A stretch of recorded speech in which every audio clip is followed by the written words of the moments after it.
Bermuda triangle, जिसे devils triangle के नाम से भी जानते हैं, एक ऐसी ट्रायंगुलर शेप की रहस्यमय एरिया है जहां समुद्री और हवाई जहाज रहस्यमय तरीके से गायब हो जाते हैं। तो आखिर इस बरमूडा ट्रायंगल में ऐसा क्या है जिसके चलते एरोप्लेन्स और शिप्स गायब हो जाते हैं। तो आज के इस वीडियो में आप बरमूडा ट्रायंगल के रहस्यमय होने का साइंटिफिक रीजन जानने वाले हो, तो वीडियो के एंड तक बने रहो। क्या है बरमूडा ट्रायंगल?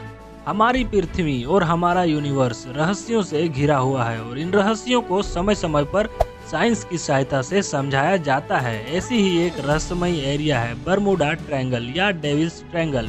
ये बरमूडा ट्रायंगल उत्तरी अटलांटिक महासागर में स्थित एक द्वीपीय देश तथा ब्रिटिश ओवरसीज एरिया है। बरमूडा ट्रायंगल का एरिया 3 पॉइंट्स बरमूडा, संयुक्त राज्य अमेरिका के फ्लोरिडा तथा अटलांटिक महासागर के नॉर्थ ईस्ट में मौजूद प्यूर्टो रिको से घिरा हुआ है। बता दें, ये 3 पॉइंट से घिरे एरिया को सन 1964 में विंसेंट एच गेडिस ने बरमूडा ट्रायंगल का नाम दिया है। क्यों है बरमूडा ट्रायंगल इतना मिस्टीरियस? अटलांटिक ओशियन में लगभग 5 से 8 लाख स्क्वायर किलोमीटर में फैला यह एरिया सदियों से रहस्यमयी बना हुआ है। इस एरिया से गुजरने वाली समुद्री जहाजें गायब हो जाती थी। इस पर शुरुआत में यह समझा जाता था कि उन समुद्री जहाजों को समुद्री डाकुओं द्वारा लूट लिया जाता है, लेकिन जब यही घटना हवाई जहाजों के साथ भी घटने लगी तो लोगों का ध्यान इस पर आकर्षित हुआ।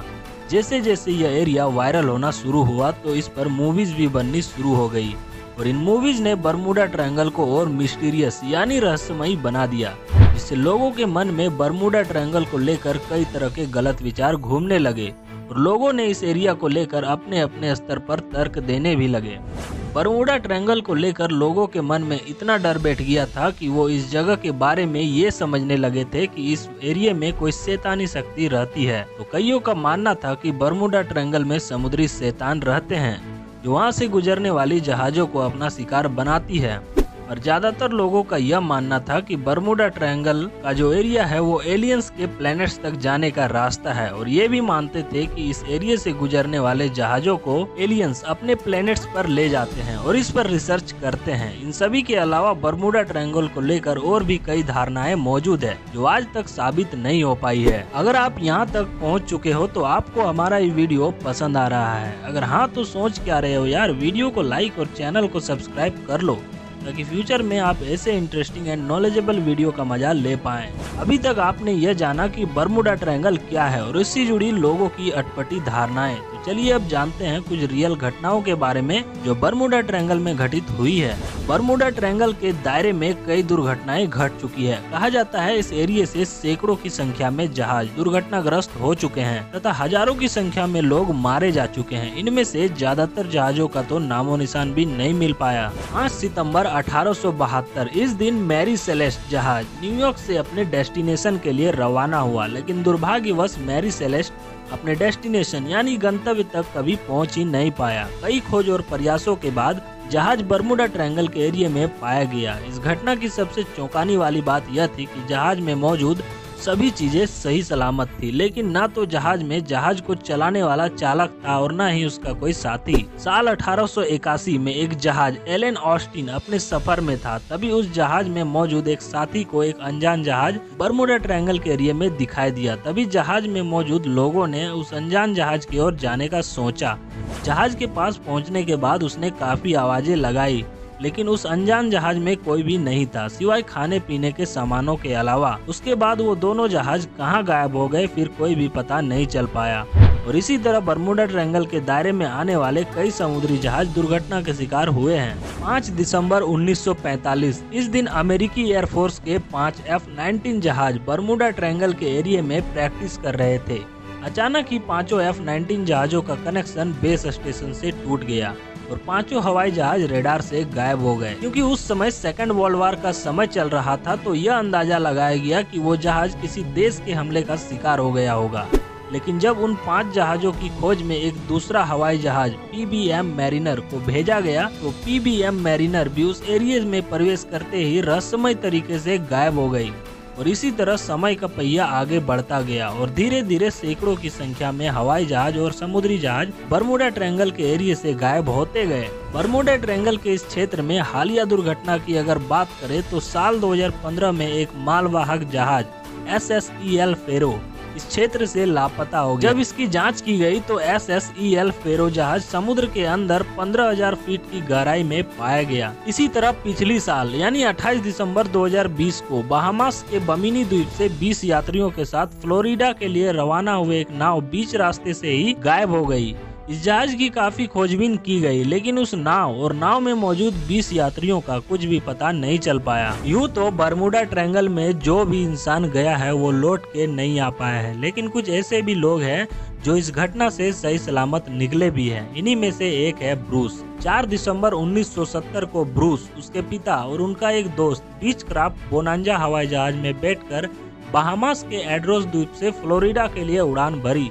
धीरे धीरे जहाज ऊंचा उठता गया। लगभग 1000 फुट की ऊंचाई पर ब्रूस को एक अजीब बादल दिखाई देता है, लेकिन ब्रूस उस बादल से सही सलामत निकल गए। लेकिन परिस्थिति तब असामान्य हो गया जब ब्रूस का जहाज 11,000 फुट की ऊंचाई पर पहुंचा।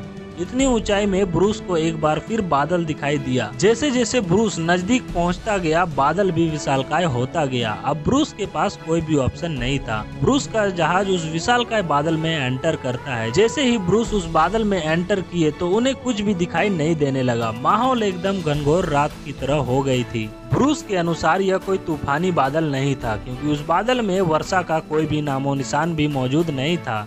उस बादल के भीतर ब्रूस को सिर्फ बिजली चमकती दिखाई दे रही थी। इस बादल में घुसने के बाद जहाज में मौजूद लगभग सारी डिवाइसेस काम करना बंद कर देती है।